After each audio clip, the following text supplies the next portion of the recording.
and for something. What was it? For a preview on the preservation in progress. Oh, so historic, so how, buildings are deemed historical, and what that means process is, not progress. Okay, great. I'm gonna go ahead and call, are there any other changes to the agenda? Any other? Thank you. Okay, wonderful. Barrio Logan. Carmel Mountain Ranch. Carmel Valley. Sure. Encanto. City Heights. Claremont. College area. Del Mar Mesa. Downtown. Right. Eastern area. Greater Golden Hills. Kearney Mesa. Kensington Talmadge. Here. La Jolla. Linda Vista. Here. Midway. Mira Mesa. Here. Mission Beach. Here. Mission Valley. Navajo. Here. Normal Heights. Here. North Park. Present. Ocean Beach is here. Old Town. Otay Mesa. Otay Mesa Nestor. Pacific Beach. Here. Peninsula. Here. Rancho Bernardo. Here. Rancho Penasquito. Here. San Pasquale Hodges. San Ysidro. Here. Scripps Ranch. Here. Sarah Mesa. Skyline Paradise Hills. Here. Southeastern. Tierra Santa. Torrey Hills. Torrey Pine. Here. University. Here. Uptown. Here. Oh, okay. What about Miramar Ranch North? Oh, they're merged. Okay, thank you. Great. So that leads us into non-agenda public comment. Do I have anyone seeking to make a non-agenda public comment today? Great. If there are more, people in the audience, if you guys just want to come and line up at the front so we can get through you guys. Good evening, Doreen here, and I am a resident of Skyline Paradise Hills Planning Group. I am in Guy's group, and I am making a request that somebody in this room add policy 624 back to the agenda. There's things on page 2 that need to be clarified, crystal clear, to say whether the bylaws apply only to incorporated planning groups that are 501(c) or whatever, or does it apply to everybody on page 2? Because there's a line about bylaws, so they switched operations. Second thing is the election section needs to be reviewed. We had an election that violated every single sentence in policy 624. It violated all of the agenda. A slate was called. You're not allowed to make a slate vote for the members. There was a slate motion for the members. The chair ran in 2 positions, so that should state whether you can run as for 2 positions for an officer election, which is secret. Can you run as chair and as vice chair, just in case you don't win? Both seats were opposed. This happened March 2025. The other thing that happened is the meeting started going over. Instead of stepping outside the library, the chair for the secret officer ballot that violated every single rule in Robert's rules, no ballot box. The chair was, I'll take your ballot. I'll take your ballot. Okay, hand collected the ballot. The chair is running for vice chair and for chair. She hand collected the ballot and said, "Keep tally them and bring them back next month." So you're removing ballots, which are supposed to be counted in front of the public. Thank you. So, yeah. It's gonna be I'm on 9 pages of violation. It'll be longer. Thank you. Does anyone else have a non-agenda public comment? Andrea? I just want to remind everybody that Encanto is one of the 8 groups that Choice Valley Community Planning Group represents, but we are actually named Choice Valley Community Planning Group. Okay. I know everyone here knows that, but for folks who are not. Oh, yeah. Marcel. So we had an amazing webinar last night, and it's posted with Patrick Condon on why is housing so costly, and it is posted up on our NFABC website, Neighbors for a Better California. So I really encourage, if you really want to understand this housing supply and investment problem, it's a really good watch. His part of it is about 30 minutes, and then we go into a little bit of San Diego stuff as well after that. So it's not you don't have to invest a ton of time to watch it. Thank you. Is there any other non-agenda public comment? Yes, Paul. Just as an FYI, the fire safety maps have been updated on the city website. I won't go into the details, just be aware of it and check it out. Thank you. Any other non-agenda? Yes, Guy.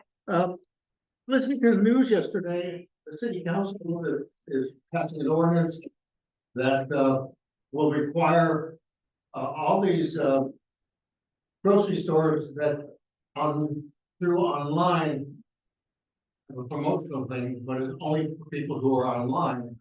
And they brought up, the city council brought it up as because of that, and because we have thousands and thousands and thousands of people in San Diego who are not online, is that it disenfranchises them. And that term has stuck in my head for about 3 years. When we moved to do all this communication in the city online, and that includes the land development code, we have disenfranchised people.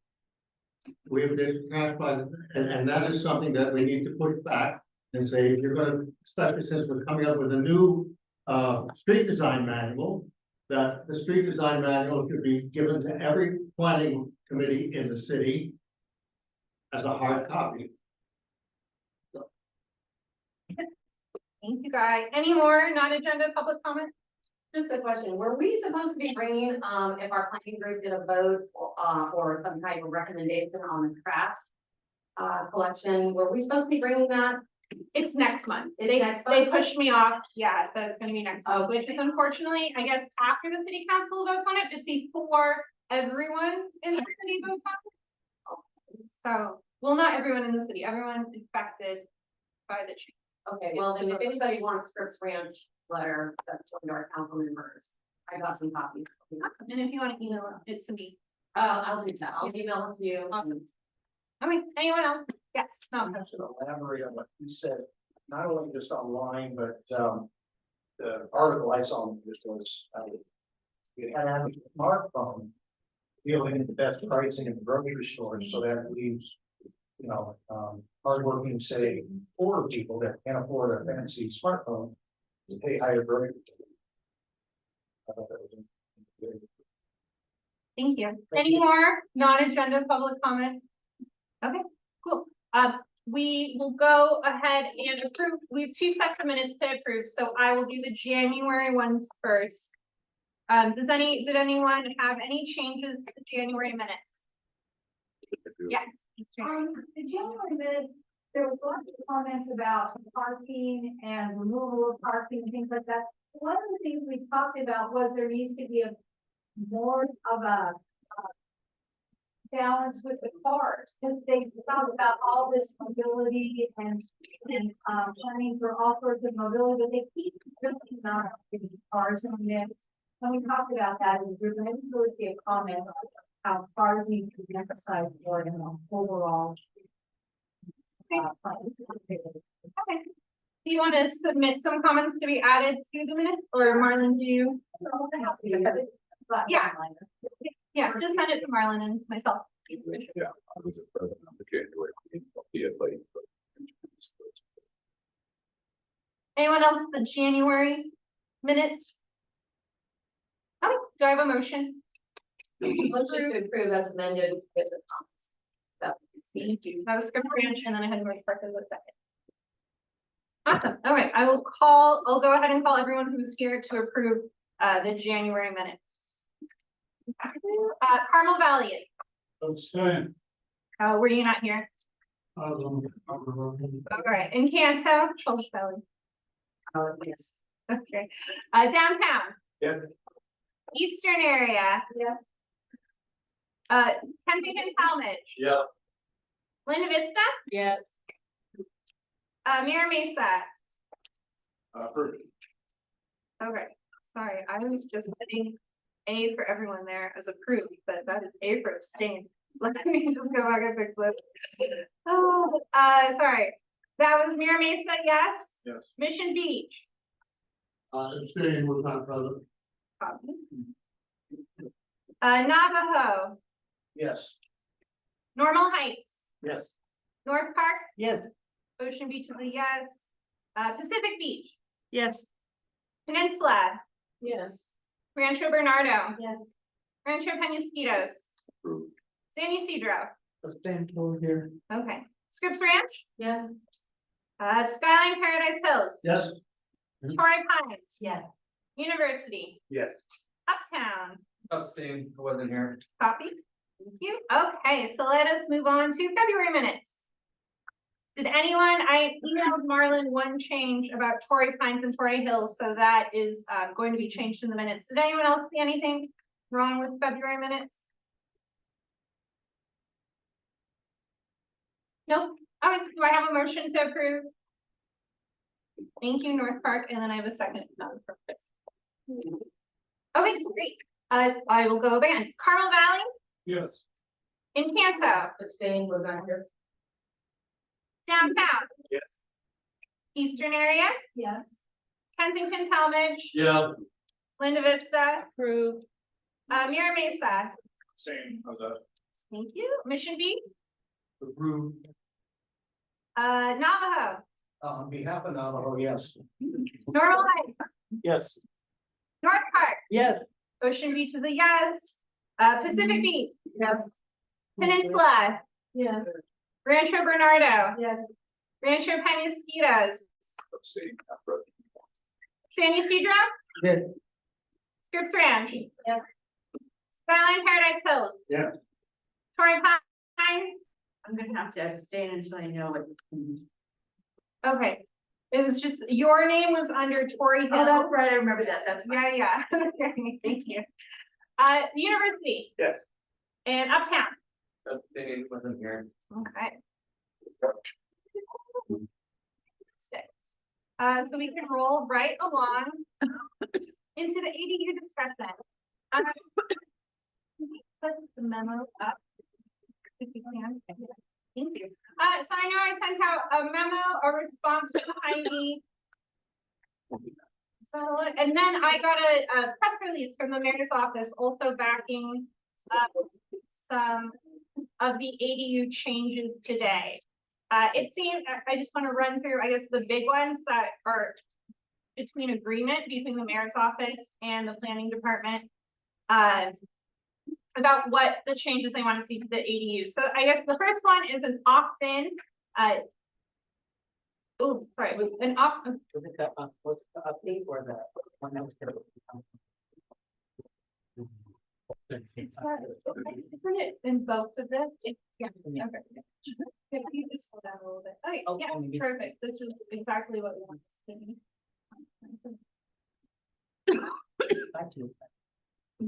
Okay, perfect. This is the memo. Yeah, there's a number that went first. Yeah, And I then don't think Some much change. changed. No. it- Just, it was kind of an update on the timeline, of what Yes. his letter was. Yes. Yes. Okay, cool. So the things that are between the planning department and the mayor's office that they seem to be in agreement on are the ability to collect opt-in DIF fees for any units under 750 square feet. Applying base zoning, so not giving any bonus FAR, bonus heights to any of the ADU programs. Looking at parking minimums for those ADUs that are outside TPAs. It could increase compliance and maybe getting some people out there to actually investigate those. Adequate evacuation routes for ADUs that are in high severity fire zones, or otherwise getting rid of the ADU fitness program altogether if there aren't such existing routes. This one is crazy. Apply the fire code requirements for ADUs. That's a little strange. It wasn't there before. And then getting rid of zero setbacks. seems to be one they're in agreement. So, I guess I wanna, going through this, I wanna take public comment first, then we can close public comment, and then we can go to board discussion about how we wanna move forward. I know some people emailed me about possibly putting in a working group. I think from Heidi's letter, it said they wanted to see this in June, so we certainly would have a couple of months for the working group to get together and put something before the June meeting. Ideally, we maybe vote on it next month, we can shop it around during May, but we could extend it to May as well. Is everyone okay with that plan of action? Okay, wonderful. So is there any public comment on this item? Awesome. If you guys just want to kind of line up and then we can just, if that's not too much.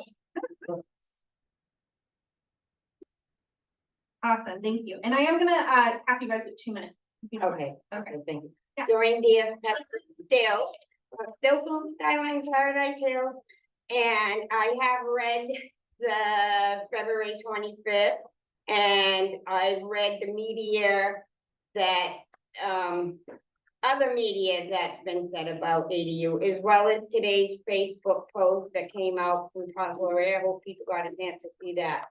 These changes will not affect the bonus ADUs in my area, none of them. Every proposed change goes to 0. We are RS17 with units, 12 units on less than a quarter of acre. The lot is 11,100 square feet and has 12 units on a 2-lane road with parking on both sides. The other issue part of that is this very high fire zone. The way it's worded is horrific. I am in between, surrounded by very high fire zone. But if my street is not very high fire zone, this doesn't apply to me, although I can't get out. I'm trapped in the middle of fire because everybody around me, 365, are on fire. So that needs to be clarified. The other part of that is that should be no optional fees. That is full, that should be off the question. Single family home residential neighborhoods should not have these. They are not in violation if they do them in multi-family residential zones only. If they did them in commercial zones only, but no ADU should be in single family homes. They are not going to do anything to benefit. We have 1-story homes. The ADUs in one part are 2-story that they intend to build. And then in another neighborhood, they're putting 36 on this street that people that have no parking. Thank you. And Martin, can you bring up about this? The one thing that's not on here there, why Myron brings it up is, we're also proposing to have for sale ADUs as part of this. So if we go another one. So one of the things that we wanted to really hit on is the original motion was to repeal the bonus ADU program and RS zoning. That was Councilmember Foster's original motion. We actually went through and did an analysis of what the impact would be based on 282 projects that went through the Housing Commission, which is they record all the affordable deeds. And it turns out that it's actually fairly evenly split between RS zoning and RM and other kind of commercial zoning. So the idea that the program would have been eliminated by Councilmember Foster's motion is actually not really true according to the way the project is worked. Go to the next slide. The other part is what they did is they excluded, and it wasn't in the memo, but they excluded all the zones that have a minimum lot size of 10,000 square feet or greater, not 10,000 square foot lots or greater, but where the zoning has a minimum of 10,000 square feet. It's a lot of zones, but the two that really matter in terms of what's been used are RS 1-2 and RS 1-4. Historically, that accounts for 3 projects. We're talking 1% of all the ADUs that have been built.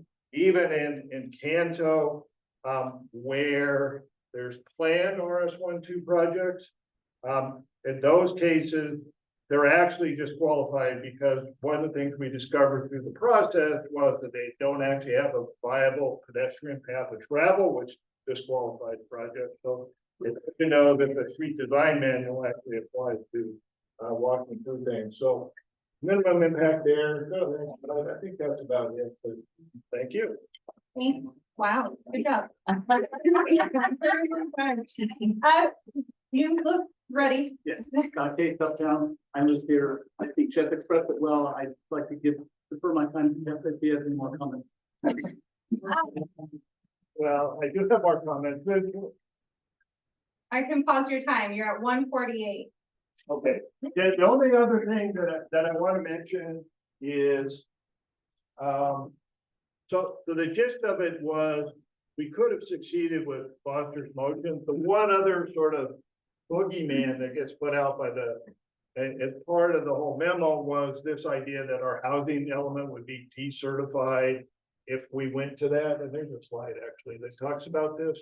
And one of the things that's about is our housing element was certified based on some expectation of ADUs being developed, which was 41 units per year.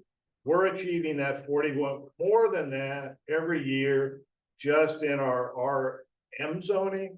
So the idea that this somehow would have resulted in a catastrophe for San Diego is a bit debunked by the actual development that's taking place. So I think that's an important part. We have the ability to reshape the project to make it something that fits within our neighborhood footprints, and that's something that people should obviously engage with their concerns, but also in good faith. So I'll just leave it there. Thank you. Thank you. I have another not public comment. Yes.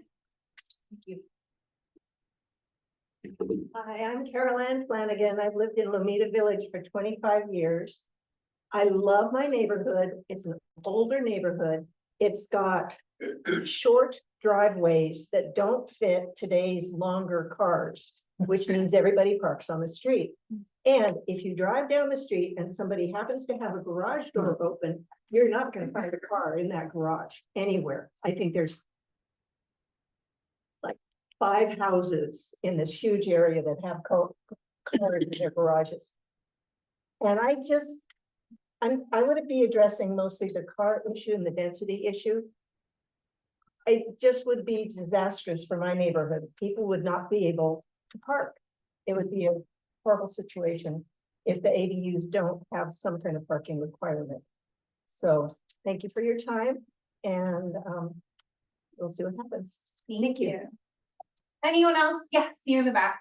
Oh, yeah. Well, you can go now. So, good afternoon. I'm Javier Saunders. I'm with the Peninsula Board. I'm here with Corliss here. And one of the reasons I was here, I was going to ask the question, and I think that Jeff answered is the city has made a big point about repealing the ADU program would be a violation of state law.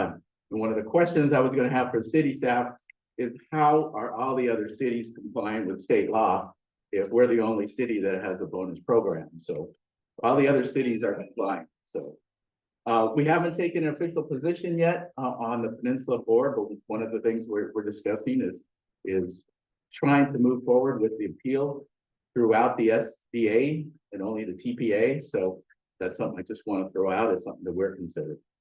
Thank you. Thank you. Sorry. Hello, my name is Peter Walding and I live on 1470 Hilger Street, and I'm here to support my Encanto neighbours in their fight to reduce this ADU situation, which is quite ridiculous being put in our area due to the fact of obviously the traffic, the infrastructure, and the ability to travel up and down the roads. It's very difficult as we speak today, just getting in and out the driveways just to get to work. And if we were impacted by these huge ADUs, none of us could get to work on time. It would just be like the freeway.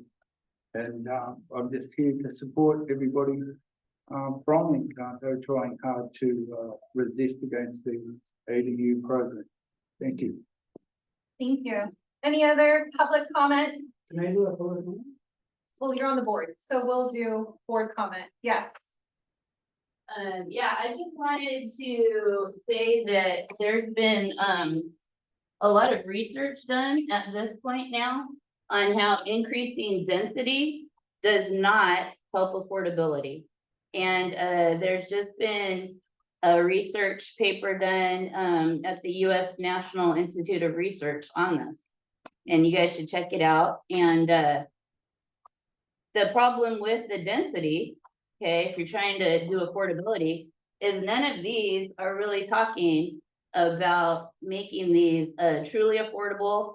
And the deed restriction of 15 years is absolutely not helpful in any way. Like 15 years goes by like that, you know, and it doesn't talk to the levels of like, we need, you know, it's a lot about the middle income. We need teachers, we need firemen. Yes, we do. We need those people. We also need servers. We need people who, you know, clean the schools. We need the paras in the classroom and help the teachers. They get paid minimum wage. Minimum wage is not going to be meeting any of the affordable levels for the bonus ADU program. So I think the bonus ADU program will not help. And I think the density buildup of San Diego is going to raise the prices, because that's what it shows. It raises the prices of all the property, and it does not make the town affordable. And it brings in investors, like these parasite investors, into the scene, not mom and pops, not individual people who don't even live in this country. So I think, you know, none of these things are really addressing some of the main issues with the housing in San Diego. Thank you. Any other public comment? Okay, I am gonna close public comment then, and we will go to board comment. Carla, would you like to start? Oh, boy, get to me first. And I'm gonna put you on the timer. I'm not gonna cut you off, but Okay. you could all. So I went through, as I went through everything, I read it and I just made some bullet point notes. So the state says TPA, not SDA. So as this talks about it, I want to be sure that we're talking about TPA changes and not SDA, because we know nobody's going to walk a mile. Okay, state law says no diff fees more than 750 square feet, but who's going to pay to opt in? I mean, is anybody crazy enough to pay if they don't have to? Just a comment. And I think this whole thing has been a big fail. When I look at the numbers, there's 3 low and 3 very low in the 2024 statistics. That's a big fail. I mean, hello. Anyway, and in the summary, it says San Diego mostly exceeds what's required by state law. That's a big fail in my mind too. So also, where are we going to get the water? Transit's not there. And I also want to be sure that when the group gets together and talks about all this, that they address what's happening in Pacific Beach with the turquoise tower, and somehow they're getting around the Prop D and the height. I mean, I think that what's happening, that it needs to be residential and not rentals, might help that, you know, and get rid of that project. But somehow they feel that they've gotten around regulations, and I don't want to see that happening. So that's it. Thank you. Thank you, Carla. You're gonna show mosquitoes? Yeah, I think the parking should be addressed so that it accommodates the ADUs and the demands that go along with it. And then also I'd like to better understand how other cities, as the other gentleman mentioned, do their housing elements to achieve those. North Park? Just real quick, I liked it when we had the gentleman from Ocean Beach come and speak about ADU. You know, I lived 10, 15 years in a back house. I have a really nice landlord. He's still a friend. He charged me minimal rent. I took care of the place. I painted and did all the job, everything for low rent. And was able to save up and buy my own house. And I think that was the original idea. It isn't what's happening. And so I agree with everything that needs to be changed. Just to echo, Linda Vista has huge concerns with the ADU program. They want to see reform. They're particularly concerned with parking and how narrow the streets are, which then feeds into issues with evacuation, fire safety, street sweeping. There are issues with setbacks and, I believe in Linda Vista's mind, the program is a huge fail, as has been stated. Thank you. Marcel. Yeah, I completely agree with the woman who's spoken. If you watch Patrick Condon, the webinar from last night, it talks about this. The land is now becoming a speculative market, and so it's not increasing affordability for anyone except for developers who can come in, and I said with $100,000, and then in 3 years get their $100,000 back and get another $120,000 on top of that. They're talking 2.2x returns on this kind of development, and nobody in our group who's trying to pay for housing, who's a real person, is affording this at all. So please watch that. It is so enlightening.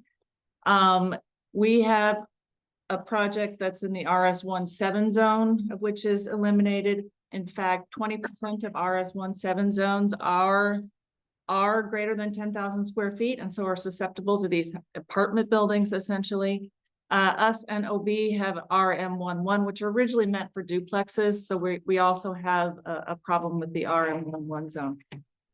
As far as getting anything passed, I think the RM11 zone may never be able to, I don't think we can fight on that issue. I've talked with Jeff about that, but certainly the RS zones are worth fighting for. That's all I got. Thank you. Normal Heights. Oh, sure. I'll take a minute to describe maybe from a different perspective. I was talking with someone who is on the board of the BIA, and they referred to these ADU builds as freelancers. They're referred to as freelancers. Oh, freelance. They're not serious builders. They're in here for a quick profit, and they're not adding to housing stock. The ADU program and the bonus ADU program is not putting the kind of units and numbers that they like to see. They like to see the 700 unit, 500 units go up. And that far outstrips anything that the bonus ADU program is doing. So in my opinion, the bonus ADU program creates a lot of friction for the legitimate developers. Skyline Paradise Hills. First thing I want to say is footnote number 7 was not written by the planning department. It was written by Development Services, which is a no-no. And the person who wrote that, and however it got in back in 2019, no longer works for the city. And I assume that found a better job somewhere else. So that's the first thing I wanted to say, that proposition was not done by the planning department, and it indicates that nobody read the final product, especially on our city council, and understood what the hell was going on. The other thing, as I'm watching this thing go on, I'm reading the paper and reading the column that comes out every Sunday with a question to the industry and a question to executives. They're not so much in favor of this additional dwelling unit thing. And it occurs to me, why are we, and I'm not assuming it's just our city and just Southern California, why are we battling over this thing instead of going back to the Assembly and the Senate and the governor and reminding him, number one, the government's job is not to provide housing. That's it. It's not to do charity work either. So why don't we eliminate the whole ADU program? You know, those of us who took courses or went to San Diego State, we know the joke that was out there 30 years ago, and I'm sure is still out there today. When you graduate, you have to go somewhere else for a job because we're not going to pay you enough money to buy a house in San Diego. After you make your fortune in some other part of the country or the world, you can come back here in 40 years and, you know, buy a nice house. And that's it. I mean, I'm living in a house that cost $18,000 when it was brand new, and that's 1959. On my block, just under 770. I mean, just under 800,000, 770 for the same damn house. And what's that got to do with anything except it's very desirable to live here and they can get the money for it. And yes, if you watch TV at all, you know, we've got these guys coming on every 20 minutes or so in the evening especially, we can sell your house, we can give you cash for the house, in a week, right now, And what are those people doing with those houses? They're flipping them. They discover, oh, the house that you have has a nice sized yard. We can put an ADU there. I'm reading about 3 weeks ago, I think it was, the La Jolla paper. And in there was it was a full page article on an ADU being built somewhere, I think Pacific Beach, don't quote me on that. And the company that was building it, once the concrete slab is hard, they can put a house on that in a day, because they have a factory building somewhere and it's all pre-assembled, and they come in with a big flatbed, and it's like putting a model house together. Bang, bang, bang, bang, bang. At the end of the day, now that's not with the plumbing and all that stuff, but the house, the house is all framed and the roof is on and everything, and in a day. That's how fast they can pop that out. So. Thank you, guys. Sorry, I missed Tori Pines. You're like right behind Marcel. I'm right here. Okay. I'm right here. You left your name tag, so I thought you were still there. Oh, I'll okay. make my way to you. Mission Beach.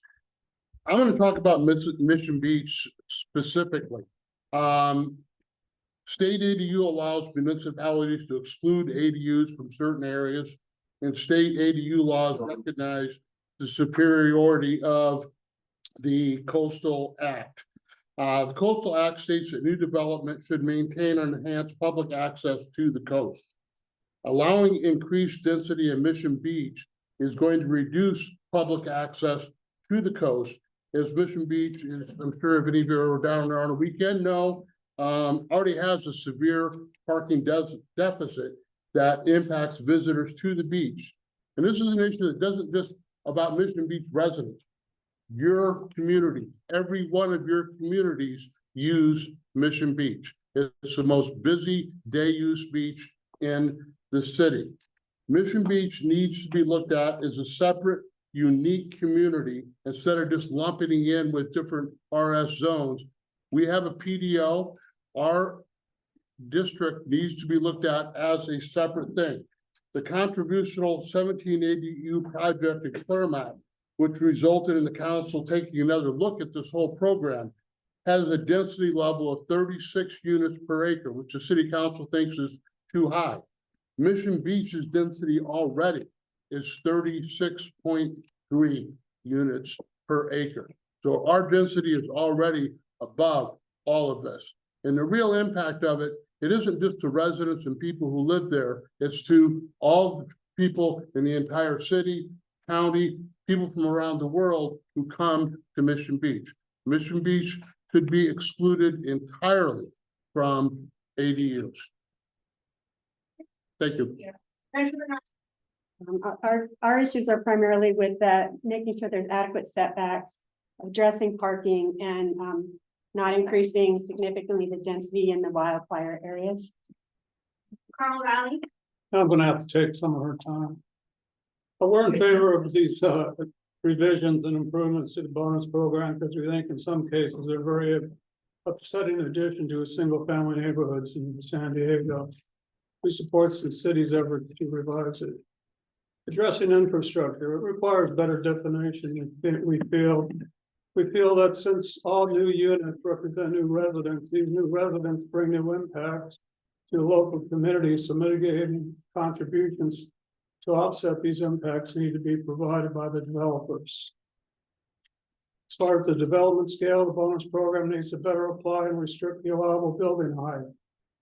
We find the statement that these revisions are being pursued to, quote, ensure that the ADU density bonus homes are similar in scale as the surrounding community, as internally inconsistent with the very concept of multiple ADUs, that is, building several ADU dwellings on a single family lot located in a single family neighborhood. Parking is and will continue to be a major concern.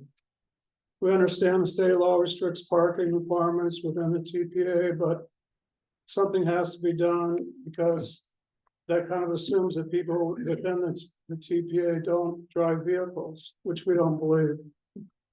Also, the TPA is a moving target. It's based on a 20-year horizon, and you don't really know what's currently the situation as far as bus routes, et cetera. Compliance, we feel that perhaps the concept of requiring deed restrictions, especially concerning the allowable number of ADUs, the height of the ADUs, et cetera, are good and should be enforced, and non-compliance cannot be tolerated. Adequate excavation routes, evacuation routes. We need a better definition of what is. My homeowner's policy where I live in Carmel Valley tripled this year. And I'm not even adjacent to any open space. My neighbors are across the street. We don't really have a good way out when evacuations occur because they occur normally all of a sudden and everybody's stuck in a parking lot on the street. For fire code, sprinklers are always then preferred and required in high density residential projects, but they become useless in my view when there's 100 or so fire hydrants being pumped together by fire engines simultaneously, resulting in high outflow of available water from water tanks and the loss of water pressure. For instance, a 3 million gallon tank, which is a normal large city tank, trying to feed 100 fire hydrants pumping 1,500 gallons a minute, will run out of water in 30 to 40 minutes.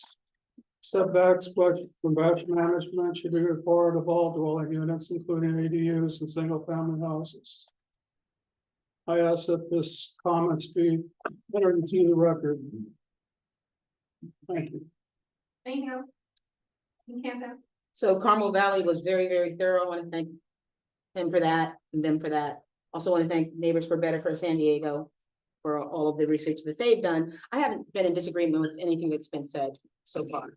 All these reforms need to take place. It's not as if we in Choice Valley are in disagreement with any of those things, but they don't go far enough, as the colleagues here have said. Now, we have 4 main points.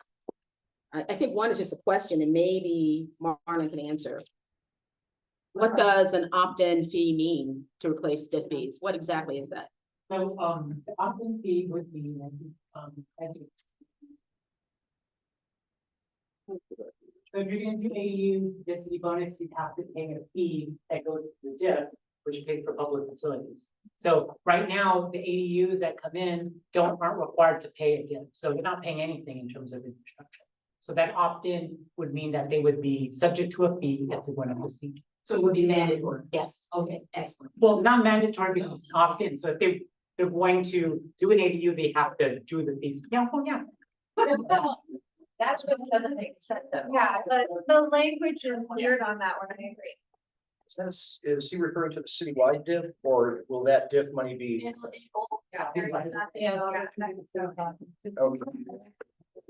Okay, yeah, second point is to the SDA versus the TPA.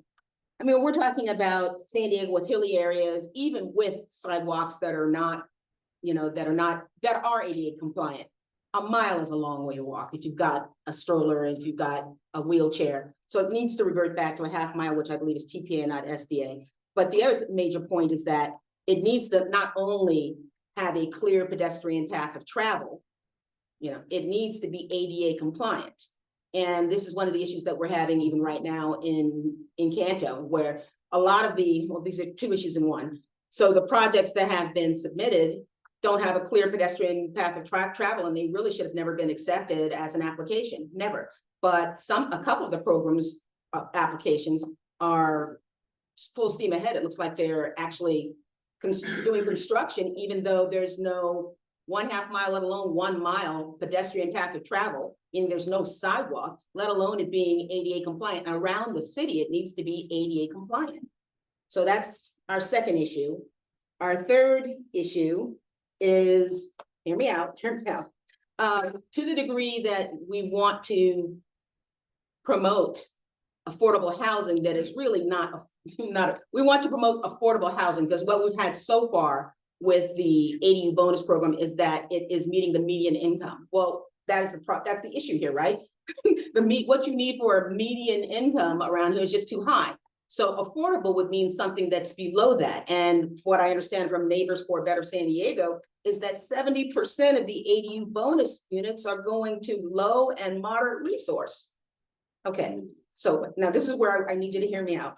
So we think that what needs to be included in the requirements is that it needs to prioritize going to the high and highest resource areas first, not to the moderate and low, because it's not doing what it's supposed to do in terms of affordability, but also it will probably have a chilling effect because the land is way more expensive in the high and highest area. So if you've got to do it out there, you're probably not gonna, the people who are in it to make a quick buck are probably not going to be able to do that. It'll probably have a chilling effect. But to the extent that they want to keep it going, let's not concentrate poverty.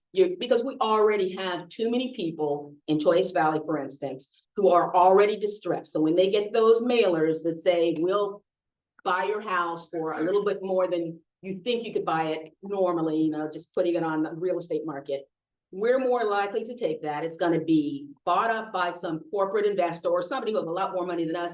And then that's generational wealth that's gone and it's no longer a single family neighborhood. And then lastly, the grandfathering is an issue for us. So when we didn't get the moratorium, we didn't get the stop, and they said, okay, let's send it back for a study. Planning department's going to come back in 60 to 90 days. The issue came up that council member Campillo raised. Well, what's going to happen with the applications that are already in right now? You're going to be able to go ahead with them. And not only that, since you got 60 to 90 days, is that like a dog whistle to these investors that they can go ahead and submit their applications? And the planning department director, Heidi Vonblum, said, well, under municipal code, yeah, you'd have to go by this. That's what the municipal code said. Now, to council member Campillo's credit, he said, that's concerning. And then I'm going to toot our horn here because council member Campillo was the only one who raised the issues that were raised in the letter from Choice Valley's attorney, which said that vesting rights are not accrued by simply making an application.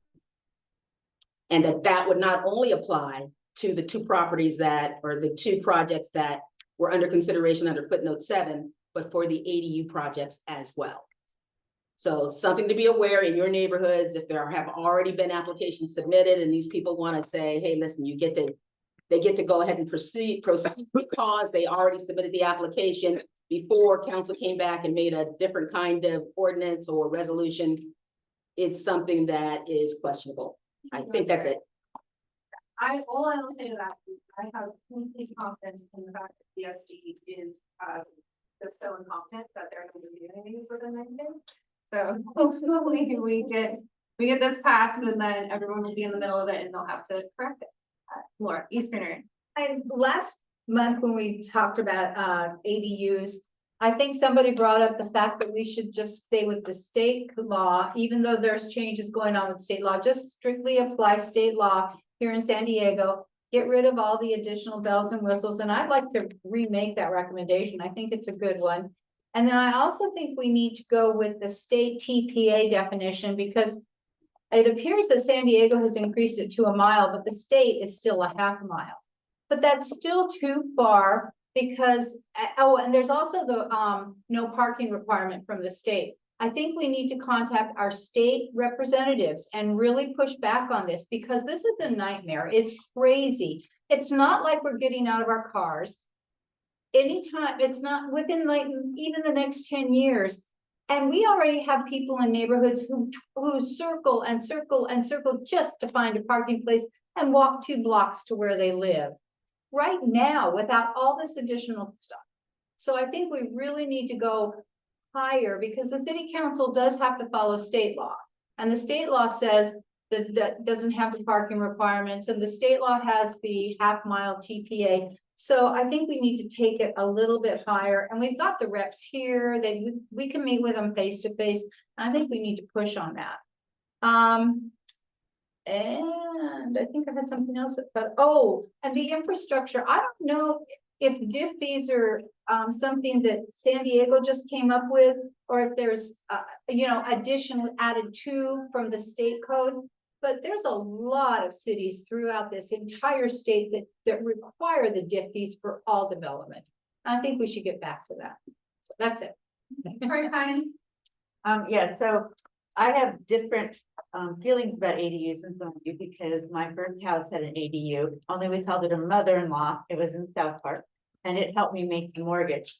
And I think that is a really good feature of ADUs, but the ADUs used to fit the communities, right? Like you couldn't see them, and they weren't like apartment buildings that you didn't know that were gonna be there, and they weren't cheap looking. And they were actually people, and I did help with housing for people who couldn't afford maybe regular rent. And I have a friend who built an ADU on her house, and she built it to rent out, and now she's living in it herself and renting as her children moved out.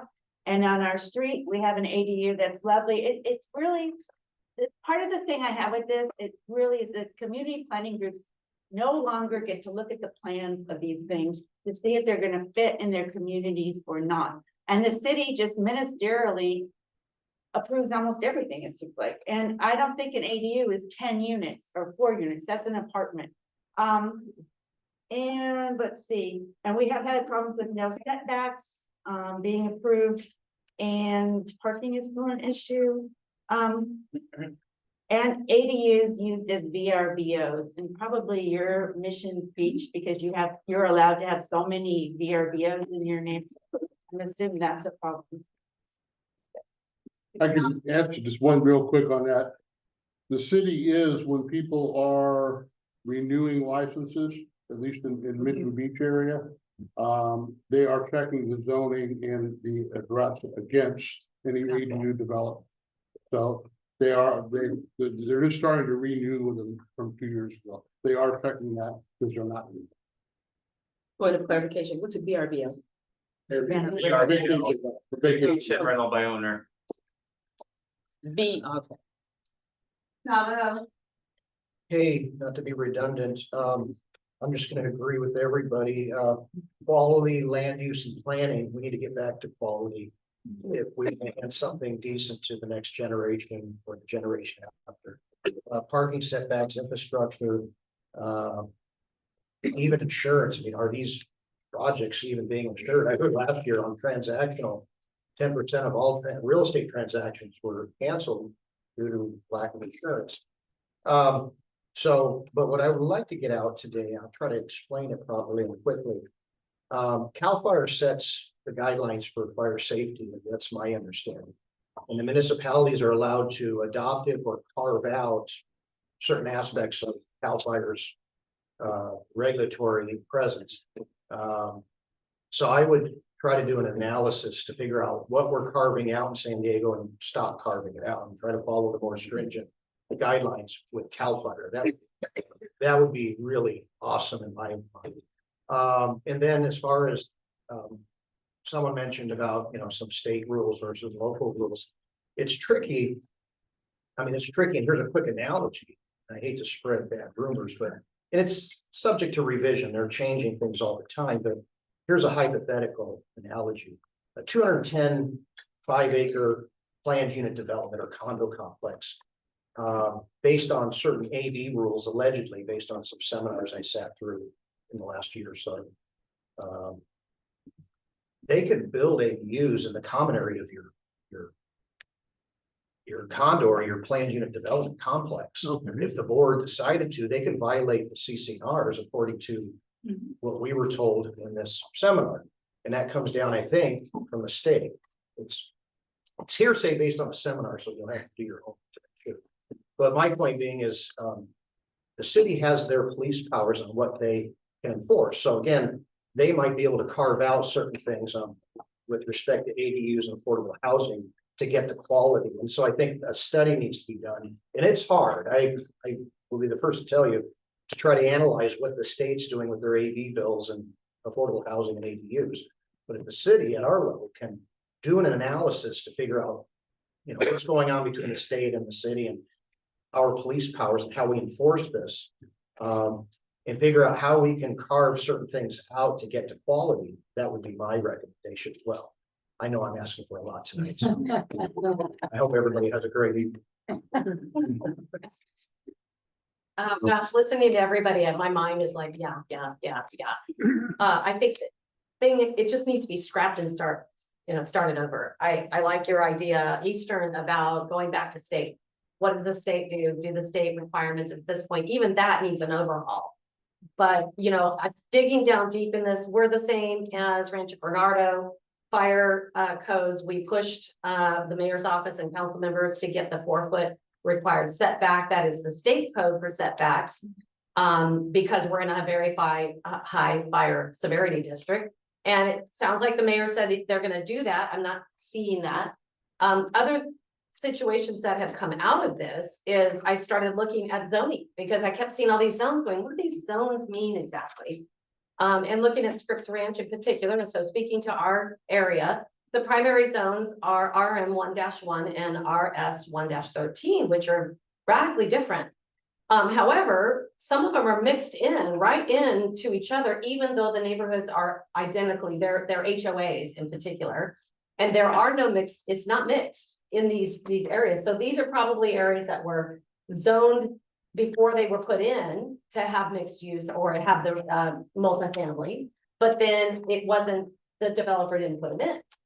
But they didn't rezone it back to single family. So now there's all these loopholes within all these HOAs and things like that, that allow somebody that happens to be in the brown zone here to be able to do something that their neighbor right across the street with the exact identical home can't do.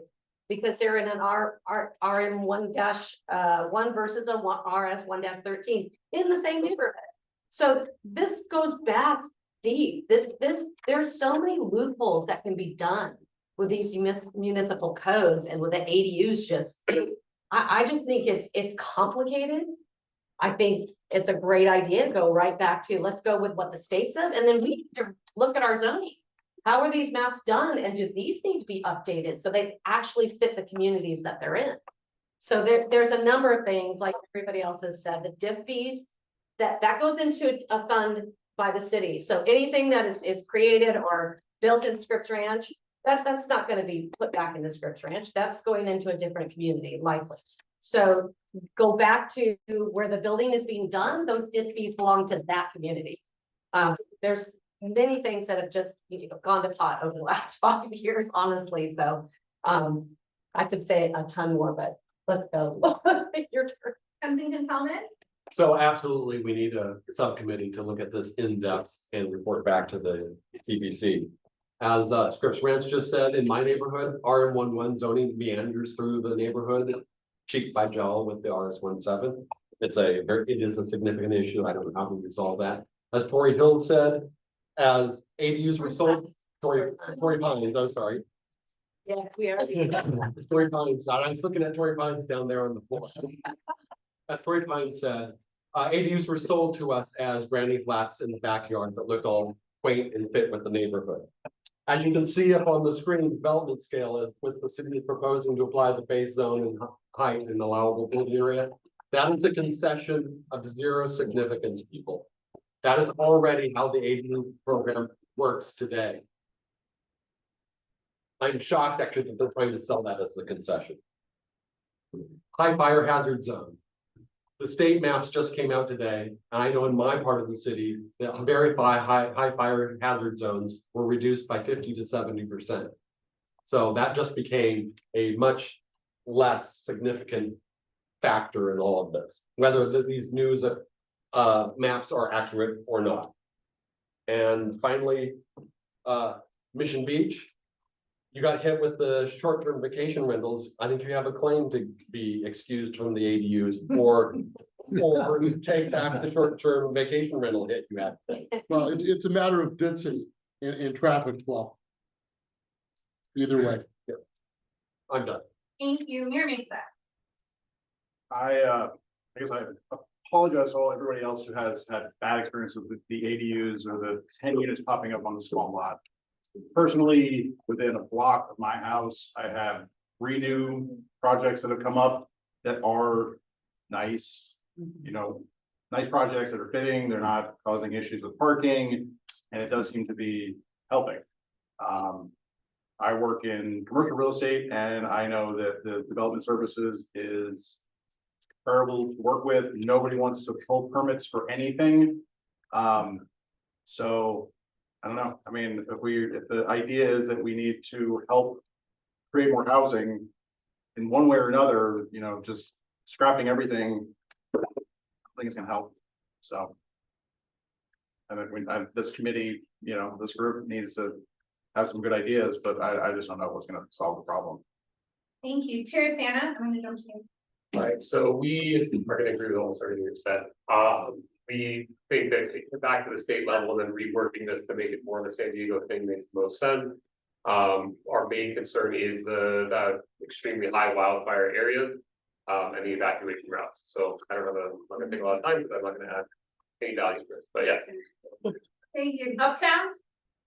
So I think everything's been pretty well spoken here today.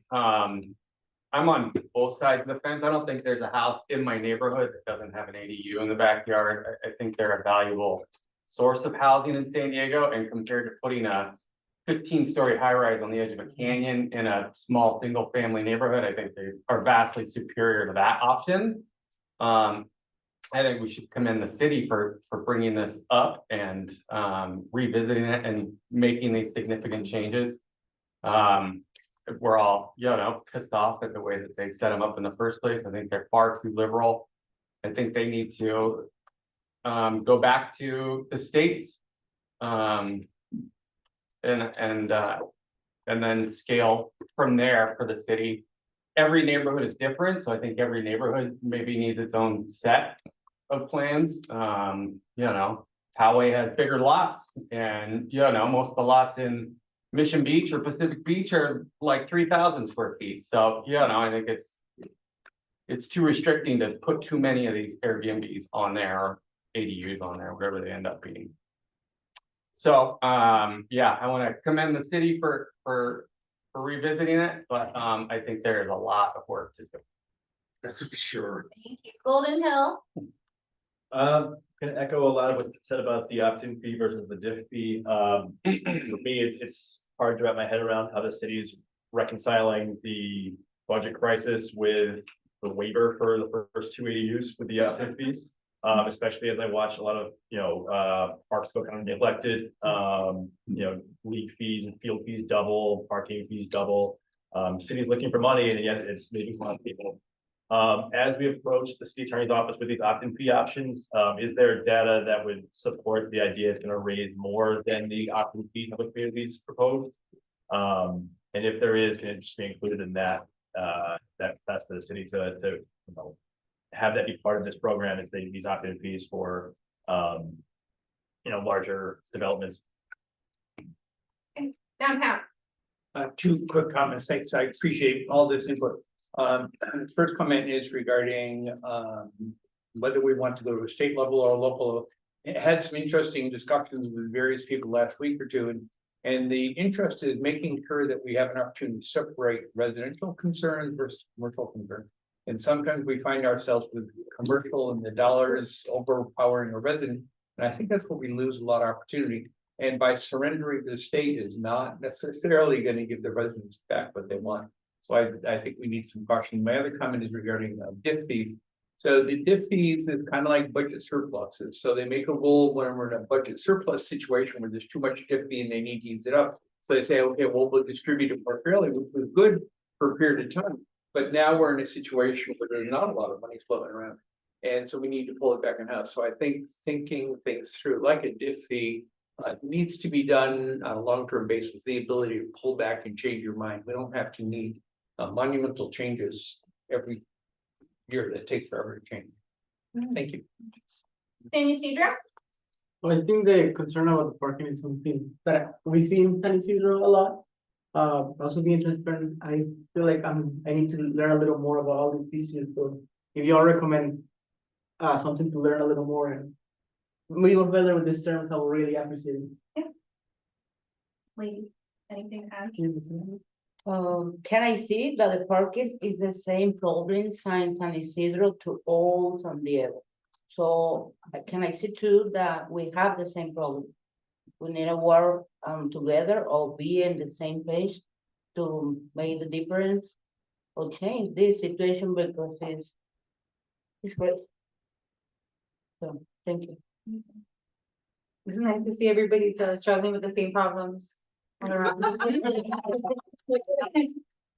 Like a support group right here. We want to be here. Okay, so I'll remind people that we're talking about the specific proposal and the specific letter that we have is it's talking about bonus ADUs, not regular ADUs. And the issues that we have with the current ADU program, the state of California and so on and so forth.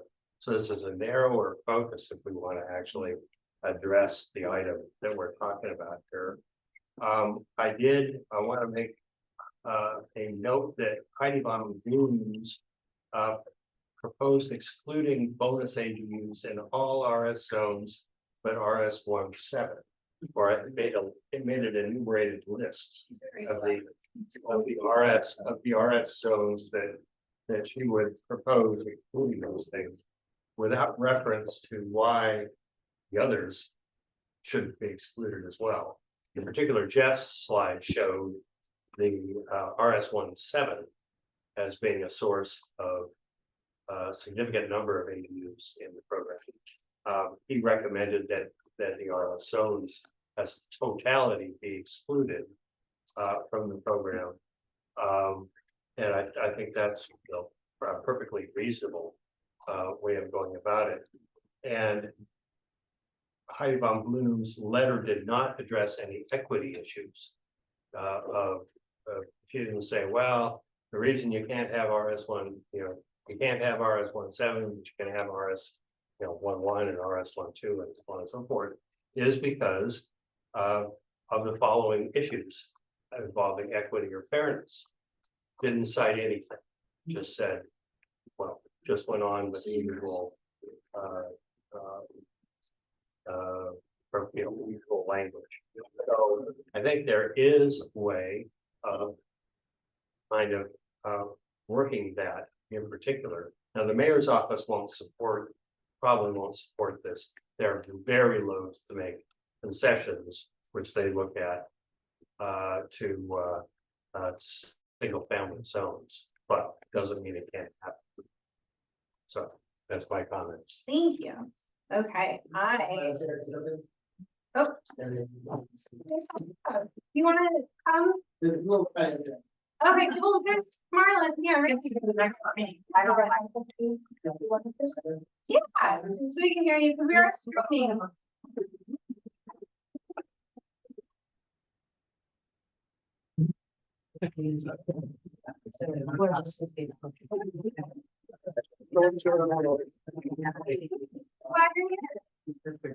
We're just like a little sediment, so we're a little underinformed.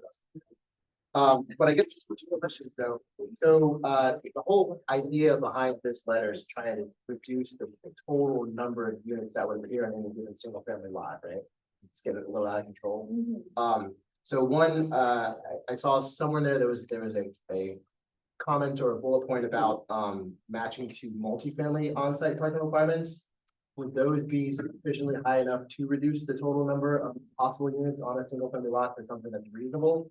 Is the first question. And then second question, have unit limits in general been considered, just to say, a lot in this kind of a zone should be capped at X number of units, regardless of all the other levers you can pull. I think it's right now it's just by FAR, so not necessarily number of units. That's the only input. I wasn't even clear about the matching parking requirements. Because I think every other zone is different per bedroom. Like you need half a parking spot per bedroom. And then based on the RM zone, it's different and where you are, like if you're in a parking impact zone. So it's, yeah, I don't know, it's too variable for me to be able to give that data. But it's a good question. Okay. So I would be happy to form the subcommittee. I just want to write this letter sooner rather than later. June is the deadline because I want to meet with city. I want to meet with the council members. I know for a fact that I could probably get meetings with at least 3 people, and they've been very receptive and open to what I've had to say about I don't ADUs see why the subcommittee couldn't report back in a month. in a month. Okay, yeah, great. Okay, that's fine with me. The points, I'm gonna say some crazy stuff, I think. The ones I really want to include in this is definitely longer deed restrictions. I agree with the public comment that said 10 years was too short. You should not be getting any bonuses without, you know, a 25. I think the standard is 50 for apartments, like a 50-year, 55. I don't understand why that should be any lower. Doesn't make sense to me. And I think, you know, if you're gonna restrict it, you should maybe only get your bonuses if we're trying to incentivize if you do deed restrictions that long. If the city gives us a little pushback on, no, we want to keep it 10, then we can be like, oh, well, don't give the bonuses unless they want to do longer restrictions. I would say point blank, ADUs cannot be smaller than 750 feet. That way everyone has to pay a DIP fee. I would only say J ADUs can be smaller, which are the attached or above garage ADUs. But anything that's being permitted as an ADU has to be at least 750 feet. So that way we're collecting DIP fees no matter what. And then because in my view, if we do require DIP fees for everything over 750 feet, it's just going to be a race to the bottom. And we're going to get these tiny little box ADUs. I'm disappointed that Claremont and College aren't here because apparently they're the ones who have been seeing the most ADUs. So I'm bummed we didn't get their perspective. They're bummed, well, College is bummed by ADUs. They're bummed out. For some reason, it feels like the mayor's office and planning were on the same page about the FAR only counting towards developable lands in the lot. So I definitely want to see that in the letter. I don't think if you have an ADU on your property that has gone through this program, you should be able to use any part of your property for a short-term vacation rental. Because people are just making an ADU in the back, moving into it and renting out their house, which is not adding to the housing stock. That's a net 0. Yeah. So I want to get rid of that. 1 parking spot for ADUs per ADU, I think is fair. And then, so this is, don't be mad at me, but I think ADUs should be allowed to be sold and as an incentive for people to put their ADUs on the market. That is the only way you wouldn't be able to pay a DIP fee. I think that's a good compromise. Would you have to have a lot split for that? You would? I think it'd be a map. I think you can do like a condo. I just don't see how all the apartments are not being added online because of the builder's remedy at the state level. And I don't think ADUs have to go through that same builder's remedy. And I think this is a way to get more housing online that'll be for sale. Because right now, all of our density bonuses are just wealth capture for developers and landlords because no one has a chance to buy anything. Like I care about lowering rent. I do, but I also care about having starter homes for sale because I'm pretty sure more people want to own their home than they want to rent forever. And if we just continue to churn out rent for life units, we're never going to put people on that ladder to home ownership to build equity. So the most important thing for me is making sure that when these ADUs are coming online, that a lot of them are going for sale. Well, No one's gonna buy it if there's nowhere to come. I think we should also consider saying that this should be community oriented too. I think the communities are diverse enough that there should be certain restrictions for certain communities based on the community desires and needs. We, being in Scripps Ranch, we don't have mobility, we don't have the buses and that, but if they say, oh, we're gonna plan a bus stop over here, then all of a sudden we are lumped into that without actually having that bus stop. Yeah. So mobility is completely different in the Scripps Ranch area in particular than many other parts of the city. So there should be some community, if we're throwing all this together and saying, well, we've got to have this and we have to have this, there needs to be some community input that it's not one fair game for everybody, because it isn't. Communities are very diverse. And so we need to have some things that are thrown in there based on the community itself and what the community has for their resources. And Scripps Ranch doesn't have public transportation, none. So I guess what would that look like outside of just the TPAs? Would we have to make different districts? I'm just wondering, how that implementation would work. But I agree. Condoizing, or are you looking at lot line adjustments? I think it would be a map waiver, yes. So, They're doing that in North Park now, that there are two houses, Will lenders land on? two houses. Will lenders land on? But if you're looking for a homeownership, right, you're gonna wanna understand that. Well, they're doing that in North Park now, and it's two houses built on a smaller lot. But I can tell you, the prices in North Park, you still can't afford it. which is crazy. There's the house that's got 2 bedrooms, maybe 2.5 bedrooms, off the alleyway from where I live, and it went for close to $1 million. Since we're swinging New the York. fences, can we swing for some review, a community review? I mean, this 30-day ministerial approval is one of the most ridiculous things. We find when we used to see projects, all kinds of mistakes, all kinds of errors. When we have at 1004 Rosecrans, there's the problems with a gas station being there and the groundwater and nobody's seen that at the city. Is there any way to include that the committee could look at that, maybe? I'd like to follow on to that comment that the developer in our neighborhood that was going to do complete communities projects lost $11 million. And now we have just chain link fence and no project. Because the city lied to him and he proceeded on fallacious information. We find a lot of mistakes. I do think your comment about being able to buy, or to possibly sell is a good one, because so many of the comments that were pro ADUs at the city council meeting were people saying, because they want to be able to buy something, so they obviously weren't familiar with the ADU where it's just rentals. So that would give a lot more people. So that might be something to definitely consider. Yeah. So is everyone okay with forming an ad hoc committee? And okay, do I have people who want to be on the ad hoc committee? Everyone. Marcel? Yeah, okay. I'd like to nominate Javier Saunders from Peninsula because I think he's gonna be our rep for the coming year. I got You know, Skyline. in this discussion tonight and on the radio and TV and the paper. This is what we've had in my neighborhood forever and ever, is garage conversion. Garage conversion. Mission Hills has had garage conversions, you know, from the 1930s, and some of them are really very cute. So we want to talk about affordable renting. Garage. It doesn't change the footprint of the house or anything. What's that? They should be part of the ADU. That would be called a big. Yeah,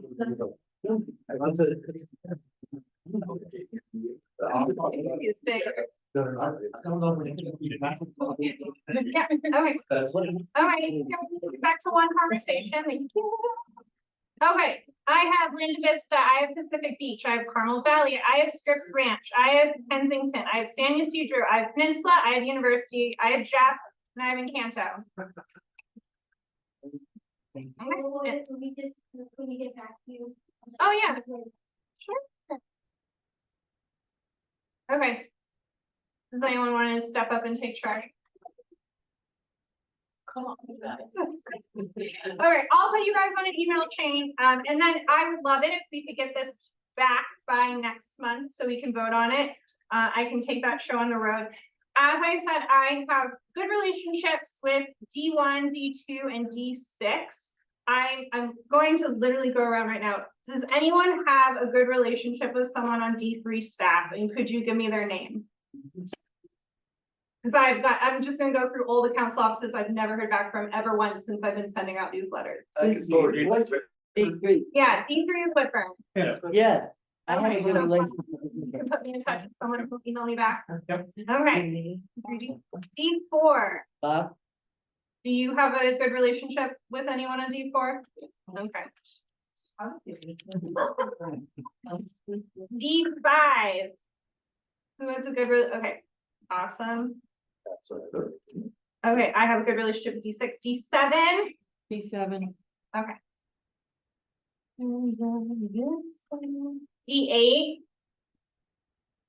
Things would be awesome, you guys, and then D9. Who has a good relationship with someone on? Someone does. Okay, D9, awesome, normal heights, okay, so I will, yeah, I'll ask for the staff name, I'll CC you guys, because I've been sending them mostly to chiefs of staff, so if I don't have a good relationship with the chief of staff, they're just not emailing me back. Even ones they do have good relationships with, all right, cool, so hopefully we'll get more meetings this time and we can, you know, for some votes. Okay. Yeah, awesome. Okay, Marlon, you're up. All right.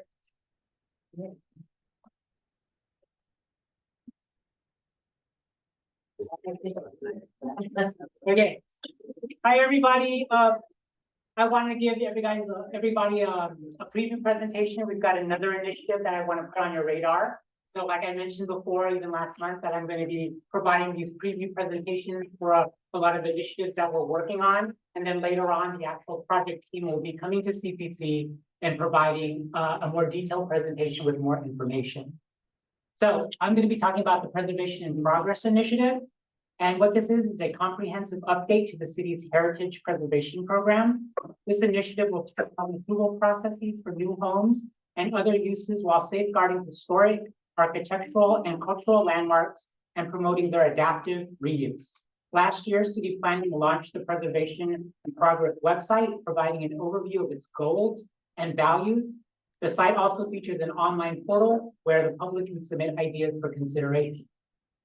At the end of 2024, heritage preservation staff conducted a benchmarking study to assess how San Diego's heritage preservation program compares to others nationwide. The study examined 4 things. 1, preservation board and commission structure and authority. 2, designation processes, criteria, and historic resource inventory size. 3, regulation methods, including review processes and applied standards. And 4, incentive programs supporting historic preservation. A full benchmarking report with detailed findings will be released in the coming weeks. City staff has gathered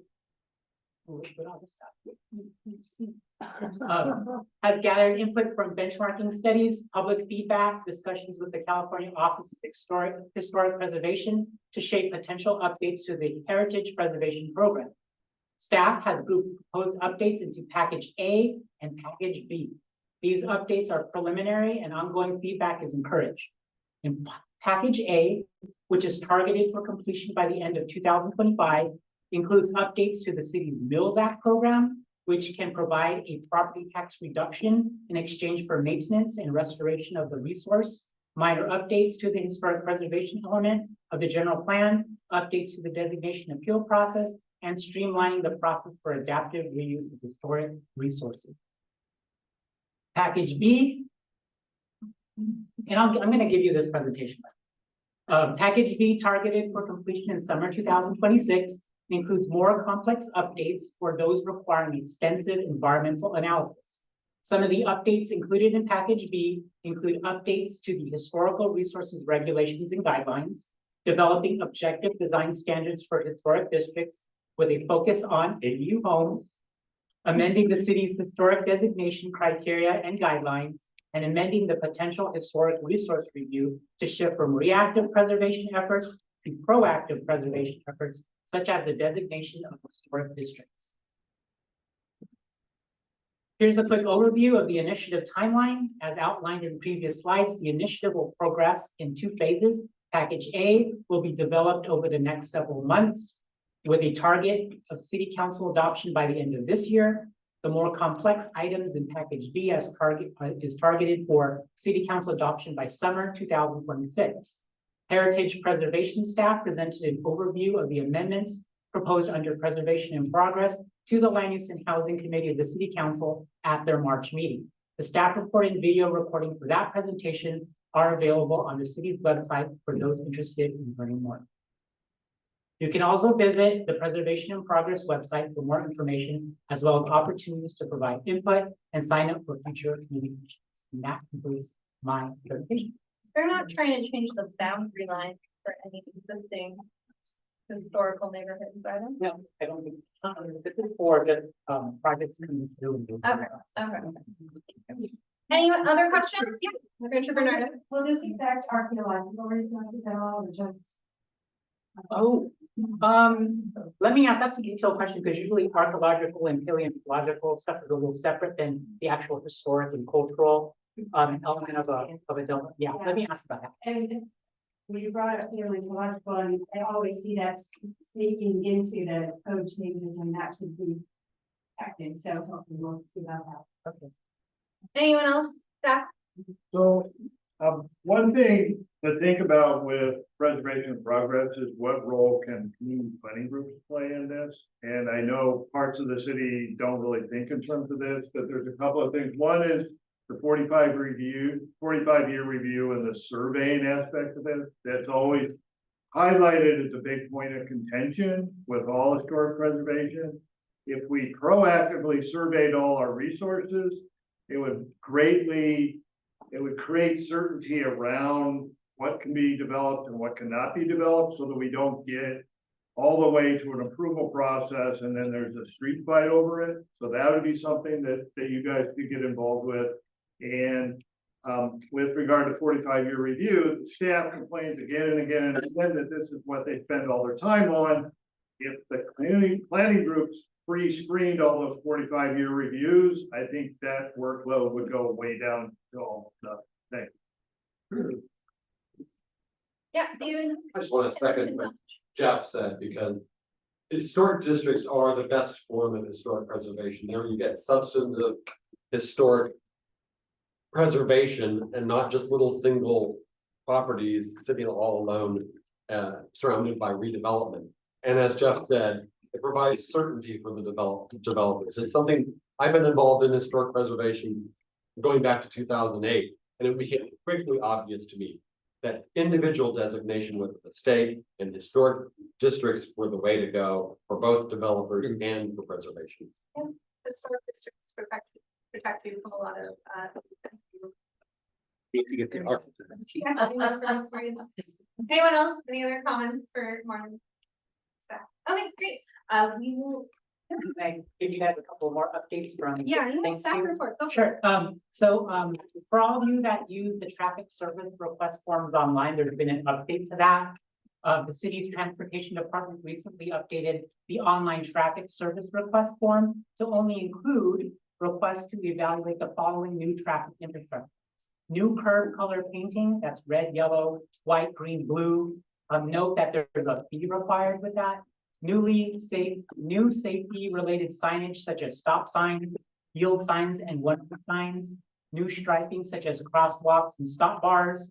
New traffic calming measures such as speed bumps and traffic circles. This change reduces the services that can be requested for an evaluation. Due to budget constraints, the transportation department is suspending requests for new streetlights, sidewalks, traffic signals, bike facilities, guardrails, and non-safety related signage. The transportation department does not have the resources, staffing, or equipment to perform these evaluations or install new traffic infrastructure. So requests for evaluations of the new infrastructure, detailed as I mentioned, can be submitted. I have a website here and I can forward that to Andrea to send to all of you. Please. Well, hold on, I got some more updates. See those that are no longer, just real quick, that you ran through. Yeah.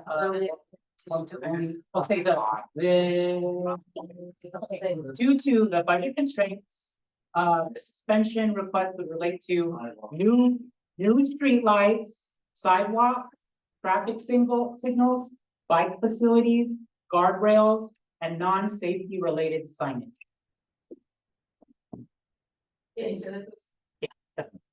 And I've got the links too. A couple more things here regarding open space and habitat land acquisition for a lot of folks who like the green open space stuff. The city recently received a 53-acre land donation from the nonprofit Mission Trails Regional Park Foundation, expanding protected open space within the park. This land will be preserved as part of the multiple species conservation program, protecting native plants and wildlife and critical habitats. University Community Plan update went to Coastal Commission, well, submitted to the Coastal Commission. Otay Basin, Nestor, and Rancho Bernardo Community Plan updates, which are next up. We're looking at reviewing funding opportunities for those efforts. Planning group training. I will be putting that together. we'll be having that somewhere around the end of May. Everybody is supposed to take the training, new and current members. More information on that. Please get the rosters to me regarding your new planning group boards. Will that be live? It will be live, but it will be online. And if you can't attend online, we've got something for you to take. I'm thinking the way we used to do it, coffee and donuts. Yeah.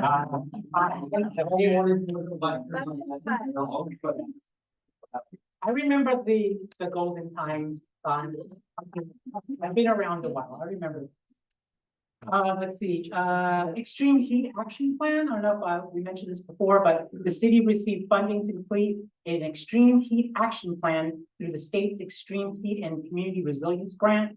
The grant will be completed in partnership with the San Diego Regional Climate Collaborative and Scripps Institute for Oceanography, as well as the cities of Chula Vista and La Mesa. Work is anticipated to kick off this spring. College area here, but there's a second draft that's out.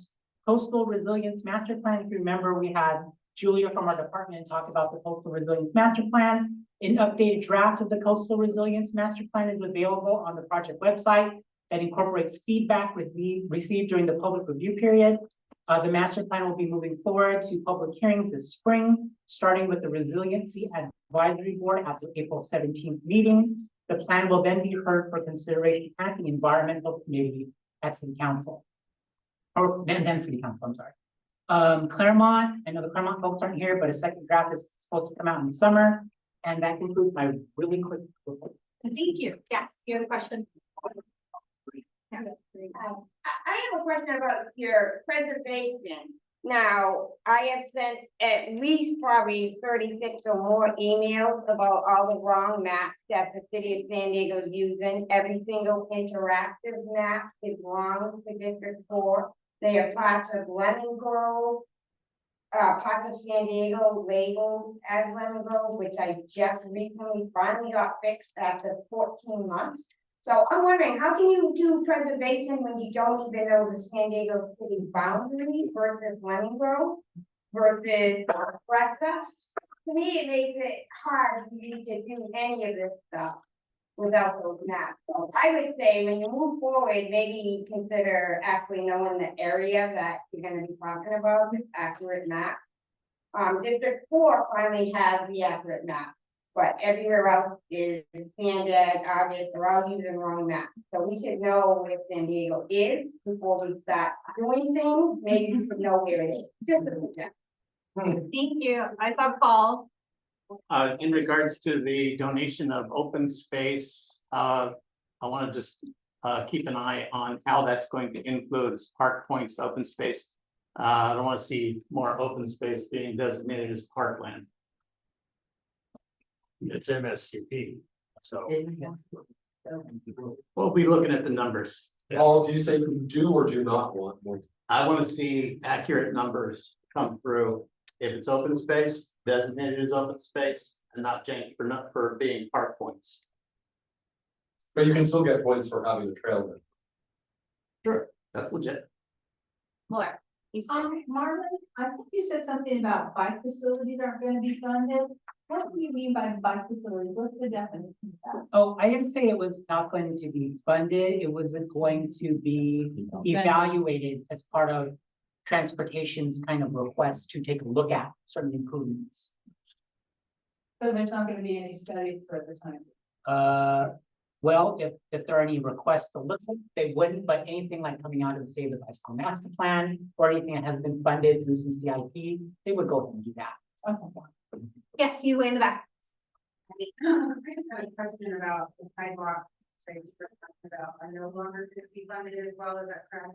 No, I didn't say they weren't gonna be funded. It's that transportation staff is not going to be going out there and analyzing for sidewalks under this request for. Okay, so meeting an intentional and having two giant block grants to me that I have been people in the use going in too far away from, 1.2 miles of Blue Colony with no sidewalk, no storm drain, and country lanes. I'm just wondering who's gonna be in charge of getting sidewalks put in there?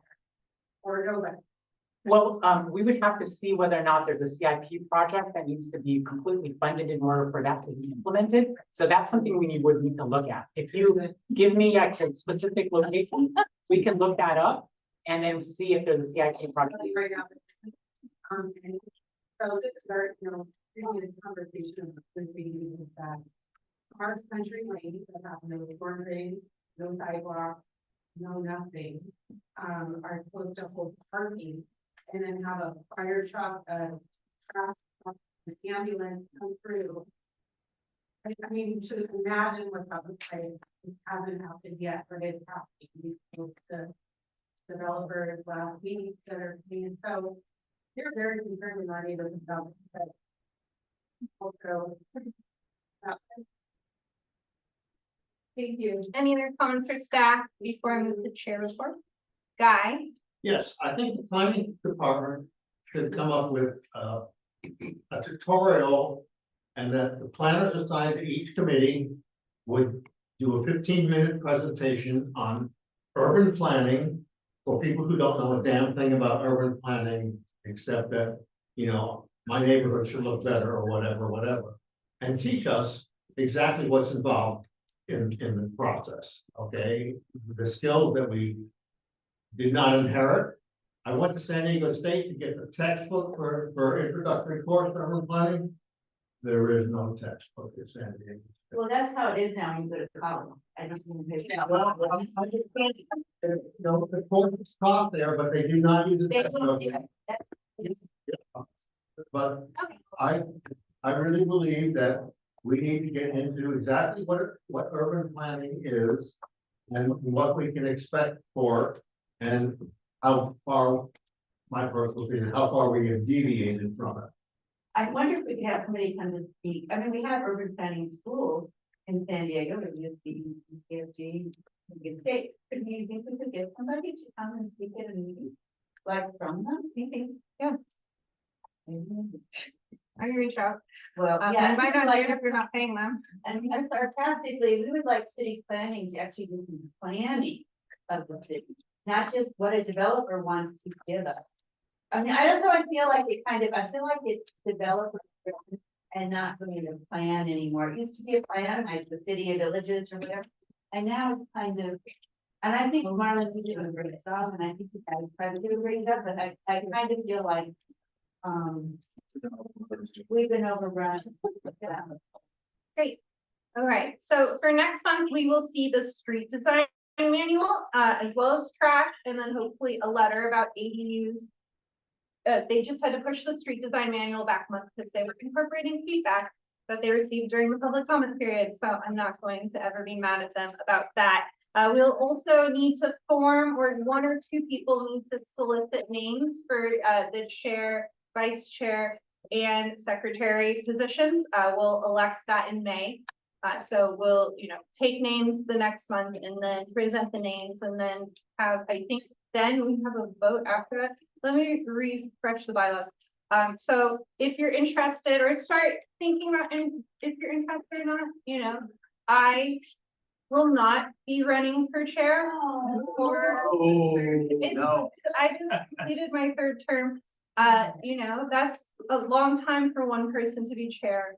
So I think plenty of you are competent. I second the motion not to accept that statement. And then finally, Padre season starts on Thursday. Andre, they'll send in their crowd, get their letter. Crash letter, anyone intended? I know. This last meeting is turning out next because, we just had elections, or anyone who wants to say anything before we see them again? I might leave, just because I have so many other things and I want to stay married. But I haven't, it's really hard for me to say, I think so much of all of you and what you do for your small. It's really inspirational. And thank you, Andrea, for the help.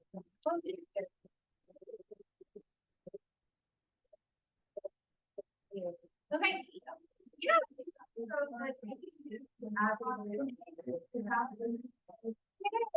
And we will be posting those agendas, maybe hopefully a week, we don't have to post them a week out, but hopefully we go on the website. And I'll blast it to everyone who's on the list. Yeah.